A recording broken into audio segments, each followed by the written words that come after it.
Book number 21. Hello, Levi.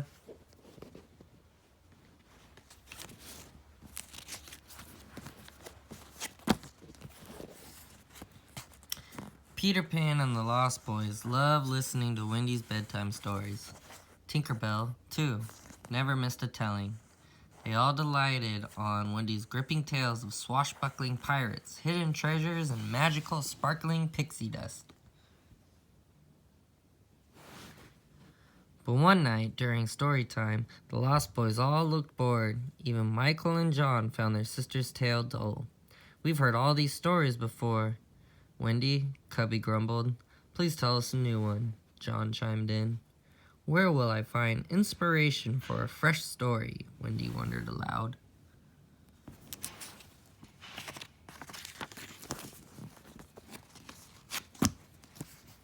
Then it came to her. Wendy's bedtime stories are all starred Peter Pan. All she needed for a brand new story was an adventure with Peter. The next morning, Wendy woke up ready to join Peter Pan on an exciting excursion. But she couldn't find Peter anywhere. "He's not behind here," said Michael. "Or under here," added the raccoon twins. "I'm sorry, old chaps," John said, pushing up his glasses. "I saw Peter and Tink leaving extra early for their outing this morning." The Lost Boys looked disappointed. "You need Peter Pan to have an adventure," declared Rabbit. "What will you do, Wendy?" asked Toothless.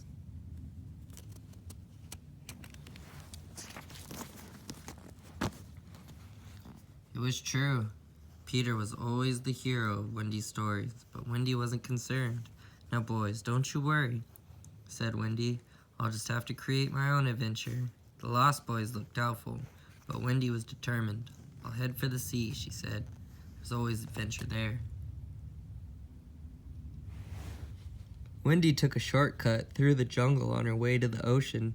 She ran under the rushing waterfall, skipped over the stepping stones, and greeted the hippopotamus that lived in the river.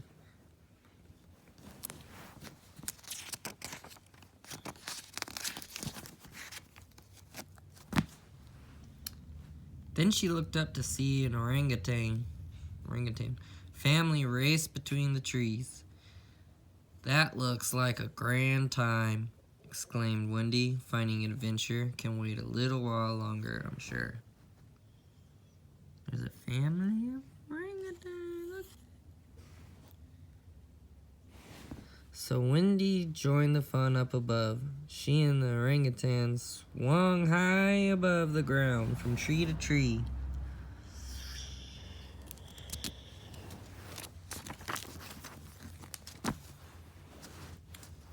"I wish I could spend all day with you," said Wendy, when everyone stopped to rest. "But I'm in search of an adventure." She would not let the Lost Boys down. Wendy said goodbye to her new friends, then headed toward the bluffs that bordered the sea. As Wendy skipped past the shimmering mermaid lagoon, she heard someone cry out, "Help!" "Oh dear," gasped Wendy. A mermaid was stuck in a fishing net. Her friends were nowhere to be seen.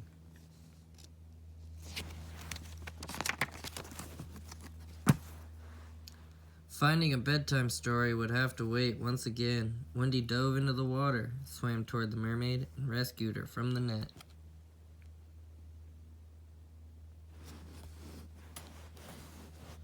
"Thank you for saving me," gushed the mermaid. "You're so brave. Won't you stay and play in the lagoon for a while?"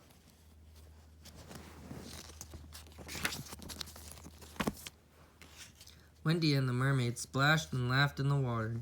"This is so much fun," Wendy said as she came up from a dip in the cove.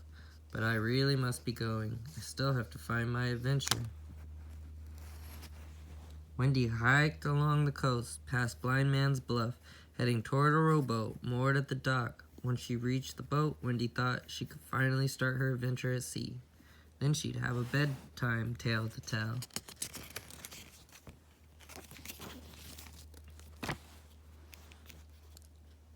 But when Wendy arrived at the rowboat, she found Smee trying to steal it. "Now, Mr. Smee, you leave that boat alone," warned Wendy. "It belongs to the Lost Boys."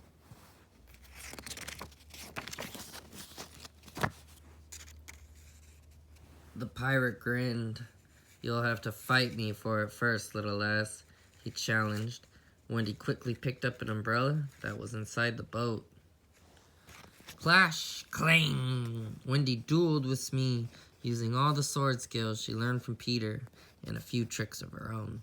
Soon victory was hers, as was the boat. Her adventure could finally begin.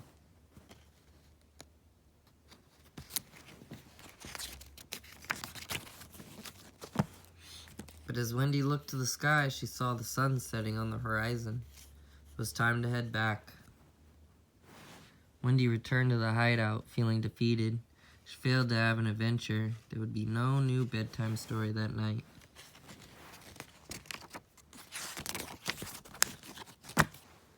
When the Lost Boys gathered around, Wendy apologized. "I'm sorry. I meant to have a marvelous adventure today, but things kept getting in the way." She told them all about swinging through the trees with the orangutans, saving the mermaid, the fighting off Smee. "It just wasn't meant to be," she finished. The Lost Boys listened in awe, and Peter Pan was enthralled. "Wendy, what a thrilling day you had," Peter exclaimed. "You're so courageous," said John. The Lost Boys all agreed. It was the best bedtime story they've ever heard. "Hooray for Wendy," they cheered. Looking back on her day, Wendy realized they were right. She created an adventure all on her own. What a wonderful feeling.